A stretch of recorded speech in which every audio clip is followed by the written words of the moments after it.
that if I'm going to survive this phase of motherhood, then I cannot carry on this whole idea of I need to be perfect. It's perfect or nothing. Welcome to another episode of Mind Your Space, a place where we explore the real and unfiltered world of motherhood. I'm your host, Queen, and today we are talking about the beauty of embracing our imperfections. Joining me is a first-time mom and a dear friend who is sharing her journey of learning to love the imperfection of motherhood. So join me for an honest conversation that will remind you it's okay not being perfect. So welcome to the show, Shanae. Good to be here. Yeah, and I'm so excited that we're on the couch today. And I'm excited for the better mics because the previous episode never too hot. No, that's good. That's good. So Shanae, from day one, from the day I met you, I know you are a perfectionist. Yep. And because of that, becoming a mother, you carry it into motherhood, right? So I just want to know, how has that been for you? Oh dear. So I will say this. In the past, I used to say, I'm a perfectionist. And at first it was almost like you're proud to say you're a perfectionist, like you take pride in whatever you do. But then as I got older, I started to realize that it affects me. So it's almost like it's perfection or nothing. Okay. And it's almost like you're constantly setting yourself up for failure. And that's how you felt. That's how I felt. And this is prior to motherhood. So just like with school or relationships, whatever, if I ever made a mistake, it was failure. I didn't just look at my mistakes as, I made a mistake. Right. I can try and correct it and whatnot. It was just perfection or nothing. And so when I became a mother, like we all do, first time moms, you have certain expectations in your head. Yeah. And the world that you picture, the world that you paint is going to be totally different from what your real experience is. And so when I became a mom, it was hard the first few months, really, really difficult, trying to figure things out, trying to find my way. And surprisingly, I wasn't stuck in that phase of being perfect or wanting perfection for a very long time. Okay. I think like just months within, I realized that if I'm going to survive this phase of motherhood, then I cannot carry on this whole idea of I need to be perfect. It's perfect or nothing. And so just a few months into it, I was able to let go just because I was desperate to enjoy motherhood and survive the failures and mistakes that come along the way. So I don't know if that answers your question, but yeah, that's good. So take me back to the first few months with the perfectionism. How was that for you? It's a hard one. You can't remember. Hey! You can't remember? Going into motherhood, I did a whole lot of like research. Yes. You research sleep and how to get your baby to sleep through the night, all these different things. And after giving birth, I realized that my baby wasn't a great sleeper, wasn't a perfect sleeper. He was up a lot. And then two, add to that the fact that you constantly hear other people talking about their successes. Right. Oh, my child sleeps through the night. Or, I just gave birth 6 weeks ago, but look at me. I'm super active and I'm doing all of this and whatnot. And I wasn't there. Okay. Post the first few months postpartum, I wasn't there. I wasn't living up to the expectations that I had created going into motherhood. And a lot of it was outside of my control. Like I didn't have control over how my son slept. I tried to do the best thing that I could, create the right environment, all these different things. But at the end of the day, he's the kind of sleeper that he is, and I can't really change that. And so initially, it was kind of hard. And it leads to comparison. Right. You're like, well, what am I doing wrong? Because my child isn't this and your child is, or I'm not doing this and you are. So within the imperfections, you start comparing yourself. Oh, yeah. And I think a lot of us compare ourselves, like in motherhood, especially with social media. We've seen, like I say, all these things, people bounce back within X amount of time, they're exercising, they're doing this, they're doing that, the kids sleeping through the night, and you wondering, what are you doing wrong? Yeah. Like, what am I doing wrong? So you start blaming yourself. You start saying, oh my goodness, I am such a bad parent. So all those self-doubts coming into along with trying to, like you say, in the beginning stage, you was a perfectionist. Yeah. That probably was really hard for you. Yeah. Like being a perfectionist at that point in time and then comparing yourself and then realizing you're failing doing it. So it's like, what am I doing as a mother? And so from then and now, I know you say you had to change. You had to change because you wanted to enjoy motherhood. And so what caused that shift? Because I know from being, oh my goodness, this needs to be right to, it's okay. It's okay if this happened. Like what caused that? So something that I didn't mention earlier is that before becoming a mother, I really wanted to work on my perfectionism or my perfectionist attitude. And I was doing therapy.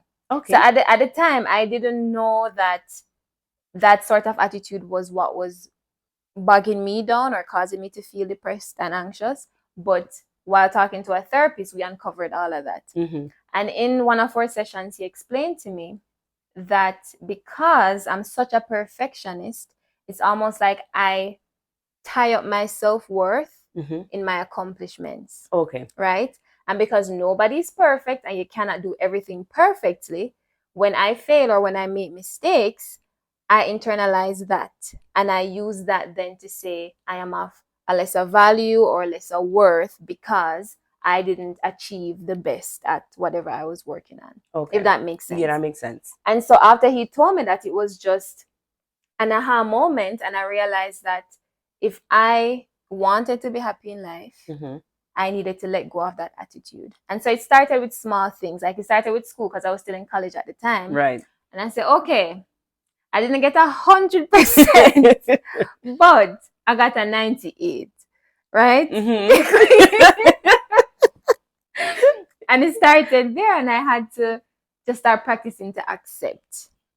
And so when my son came along and things weren't always great, and I wasn't always a happy-go-lucky mom for him, in those moments, I had to say to myself, Shani, remember, it's not a reflection of your self-worth, right? You are worthy as you are.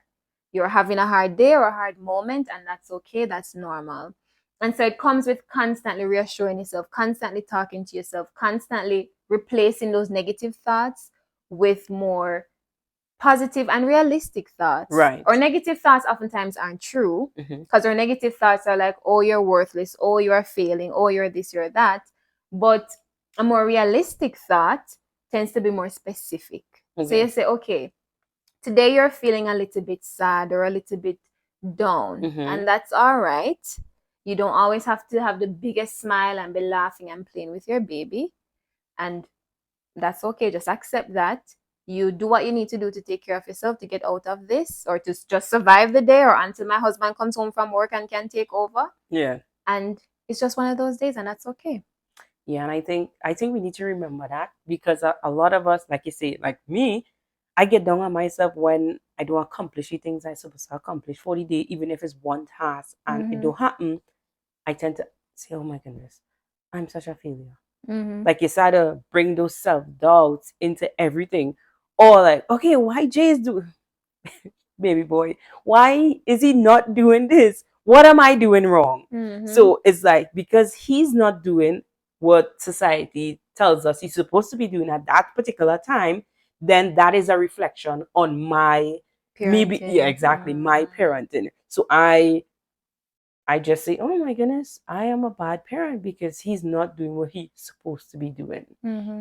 Or he's doing something totally different from the rest of his crew. Yeah. And so it's hard. And then I have to remind myself most days, hey, snap out of it. Well, at least me, this is how I do that. No, Queenie, you need to snap out of this because you are an amazing mom. You got this. Like I have to talk to myself and tell myself that, hey, you got this. Smile with Jay when I need to smile at him. And sometimes at that point, I just don't have the energy to smile with him, and that's okay. Yeah. What I do, Miss Rachel is my best friend. Because because I was like, okay, if I cannot entertain him now and I need this 5-10 minutes to just breathe, then I'm gonna put on Miss Rachel so that he can be entertained while I'll recover. This. Yes. well, just like I say, recover and it's okay. And sometimes I'm like watching at the phone, I'm like, all right, Clint gonna be home in 3 hours. I could do 3 hours. You can, And make sure I message him and I say, babe, you need to be on time today. Because that is all I have to give. 3 hours. After that, that is it. I'm crashed. I just need that time for myself. So it's okay. And that's why I wonder like how single parents do it. Oh my goodness. I mean, if you have familial support, great, but I'm sure you have single parents out there who don't have the support of the extended family. Like how you survive? Yeah. I'd love to know. You need to bring on a single parent on this podcast because it's mind blowing. Mind blowing. Because I'm like, okay, I have a husband, you have a husband, we work, all of us, we work together. I don't know if I'll be able to make it through without my husband. I don't think I can make it through. I guess the thought of it. But like you say, if you have to do it, you have to do it, right? And I think for me, when I think about it, I feel like I can't do it. Like honestly, I like, especially with the postpartum depression and all these things that I went through, I'm like, I am so grateful for Clint because I feel like at one point with all the negative thoughts was happening, I had no one to, like if a single parent going through this, they have no one to hand their baby to go and take a 5 minutes break or whatever. It's just right there, 24/7, the crying, the this, the that. Yeah. The worrying about finances, everything. It's a lot. I think I don't even care what nobody say. Single parents, kudos to you. I have so much respect, not just for single parents, whether it be a mother or a father. So much respect for you, and just like mothers on a whole. I have my level of respect just went over the roof after becoming a parent. Oh yeah, yeah, and realizing the pain that we have to go through, and that we suffer. I should say silent, because some of us don't speak up about what we go through. Yeah. So yeah. And even going back to what you were talking about,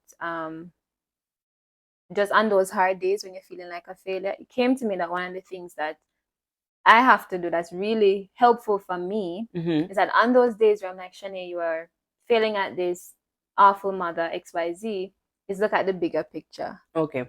Like, Shanae, your son is almost a year old. Like he survived a year. Yes. He is so securely attached to you, right? When he sees mommy or he sees daddy, he lights up. Like, that's a reflection that you're doing something right. And so by looking at the bigger picture, instead of that hard moment that you're going through, that one moment where you can't even bring yourself to smile at your child or to play with them, instead of focusing on that, just look at the bigger picture. Say, okay, I've had hard days. Probably I have one once every week or once a month, however many it may be. But on the bright side, my child is securely attached to me. My child loves me. My child is happy. My child is healthy. My child is well taken care of. And that means that you're not failing. You're doing something right. Yeah. And so I have to just keep that in mind. And I would say to persons who struggling like this, put it on the wall if you have to put it on the wall. Write it. Like, whatever your child name is, we call baby boy Jay. Okay, Jay's healthy. He is laughing every minute he gets time to laugh. He is pooping good because all of those everything matters. He ate his lunch today. That is, that is a big plus because at this age they exactly. So just look at the positive when facing those imperfections. Like when those self-doubts come in and whatever it is, because everyone will be different for them. And I just remember these small things. And I think that is the big takeaway, to remember those small moments. Okay, so Shanae, we talked about it a little earlier on, where we talk about social media. So in this day and age, we at an era where everything is social media. And it's so easy to fall into the trap of comparing ourselves, seeing this picture perfect life of mothers. So I just want to know, how did you avoid this comparison trap and stay true to your parenting journey? Oh boy, I wouldn't say that I've avoided it because it's an ongoing thing. Okay. You constantly have to, it's a constant battle. But I don't remember if this was before giving birth or after. I did a purge of my social media. Okay. So I went through and I just deleted a bunch of people who I was following on Facebook, I changed my Instagram, you know that. So Yes. now I have like, I'm following probably 30 people on Instagram, just close family members and friends. And I think the pro in doing that is that the people who you are following, or let me speak for myself, the mothers who I follow on social media are my close family members and friends. Right. So I know what's happening when the camera is off. Like, I know the bigger picture. Okay, right. So if they post a cute video of them and their child, I can appreciate that. If you post a cute video of you and Jay, I can appreciate that. Right. Because, and I'm happy for you, because I'm like, okay, I'm glad Queen got that moment, because I understand what happens when the camera is off. Yes. And I think that's the trap with social media. If you're not careful and you're just following all these people, and sometimes it's for a good purpose. You have those mommy bloggers who try to give motivation or whatnot, but only show the perfect aspects. Right. And so if you're not careful, you follow these people, and every day it's like, well, what am I doing wrong? Right? This mom looks so great, and look at me in sweats, my hair is a mess, all these different things, or whatever it is. If you're not careful, what should be inspiring now becomes your downfall. Right. Instead of appreciating and seeing the good that you're doing within your home, you start saying, well, I'm not doing what this person is doing, so I must be failing. And so for me, I had to take a drastic measure and just delete all the people who weren't close family members and friends. And that has helped me to not have to compare myself as often. I mean, I still do come across people every now and again, and I have to say, Shanae, that's just a glimpse, and you don't know what happens when the camera is off. So just enjoy and appreciate the experience that you're having with your son. I think that's amazing, because I did something similar to that. Because I remember talking to you and you told me that that's what you did, and I was like, oh well, social media affect everyone differently. Yeah. And have it ever affect me? Of course it did. I realized that if I'm following someone that makes me feel less of myself, unfollow. So I didn't go and unfollow everyone. Yeah. But what I did is, if I'm watching your video and I realize I'm doubting myself, like all these negative things start falling into play, then I shouldn't be following you. And that is the change that I made within my social media and in my social media community. So now, like, I know the moms that I follow, I don't ever feel, oh my goodness. Yeah. So I am excited for them when they have the moment, even though I don't know the bigger picture. But I'm excited for them because it doesn't make me feel less of. Yep. And so if you are there and you're struggling with social media, and when you start seeing these posts and you start feeling less of yourself and you're following these people, you need to unfollow them. That's as simple as that. And then I start following more inspirational stuff. And so I know when I go on my feed, I know what I'm getting. Yeah. Versus, oh my goodness. And if I see something on my feed that I'm not like aligned with, I scroll. Like, I don't be sucked into it, and that's me. No, everybody might be different, but that's just one tip I can give you when it comes to social media. It's okay to unfollow as soon as you start feeling that self-doubt and less of a person. So we have here someone who went from being a perfectionist within her day-to-day life to enjoying motherhood now. So just share some tips with anyone out there who is struggling with the same problem. I know this might sound really cliche, but I will say this: there is beauty in imperfection, right? All my life, when I was trying to be perfect at everything I did, it resulted in just a lot of anxiety throughout my daily life. I was never happy at whatever job I did, because I'm like, okay, it wasn't perfect. Good enough, but not perfect. And so I just want you to know that there is beauty in imperfection, right? Embracing the fact that you are imperfect and you never will be, at least not in this life. It makes you more relatable. Yeah. It is good for your relationships. It humbles you, right? It humbles you and allow you to understand that you're not perfect, the other person isn't perfect, and you guys can kind of bond over it. You help each other, you uplift each other. And so once you come to that realization and you stop fighting it but embrace it, then you start to grow. You start to learn and you start to grow. And I think that's the beauty of imperfection, is that it allows us to become a higher version of ourselves, and that in turn will help us to become better mothers and wives and friends and co-workers. So that's Yeah. my little piece. No, for true. I 100% agree because, as you say, as we embrace the imperfection in ourselves and others as well, And others. yeah, because Mhm. in relationships, no one is Yeah, perfect. yeah, yeah. And as we embrace that, you would see how much you grow. But thank you so much for watching another episode of Mind Your Space. Remember to go ahead and subscribe and leave a comment down below because this is how other moms find us. And remember to mind your space.